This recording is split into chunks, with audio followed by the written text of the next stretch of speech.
Me coming from Ohio, I always expected Utah to be this like mostly desert landscape. But I was very surprised to find out how many beautiful streams we have. It has a lot of vast, unique waterways, especially small streams with really healthy populations of fish. It's a beautiful state and there's a lot to explore. Fishing in the not too distant past used to exceed skiing in revenue in the state of Utah, which is hard for people to wrap their head around. So for a long time, fishing has been an activity that families and people have participated in Utah. Even though I say we have a lot of fishing opportunities, if you compare us to other states, for example, Montana and Idaho have an excess of 20,000 miles of waters to fish. If we had access to all our waters, we're less than 10,000. Because of the stream access laws, we're half of that almost.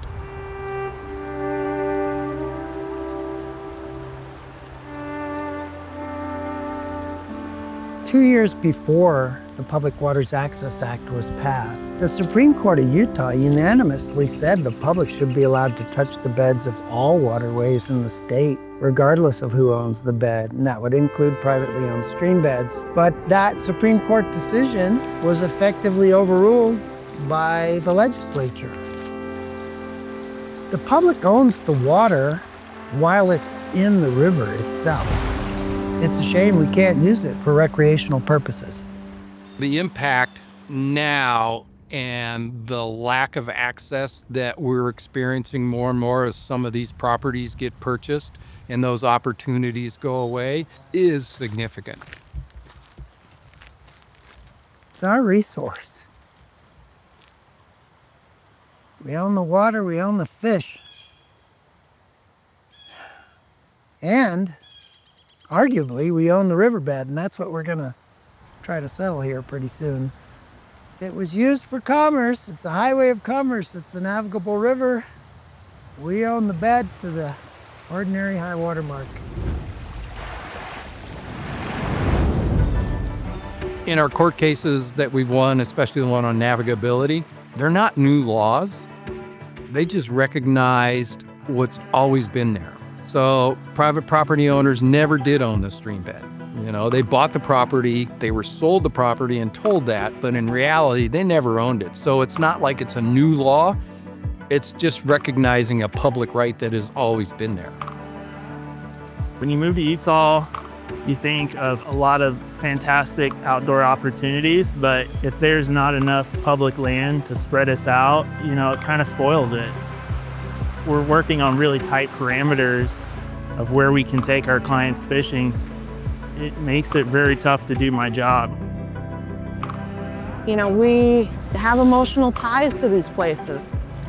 Maybe they're where we first learned how to fish. Maybe they're places where we have memories with our loved ones who are no longer here. Those are all valuable reasons to fight for the things that we love and try to preserve that, not just for us, but all the little kids that will grow up to someday be in our boots and waders, and will also want equal access to what is rightfully theirs. Give yourself a little more line. So those fish, you see how the water is dark? See all these bubbles right here? Very nice. Oh, that was your best one yet.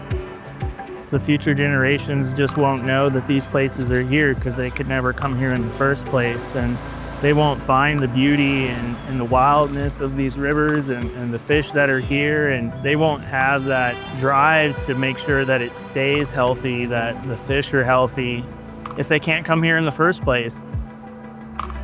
Well, that's a fish. That's fish. Okay, up, up, up. Rod tip up. You're doing great. Yeah. What's the first step? What? Get my wet. Yeah, get your hands nice and wet.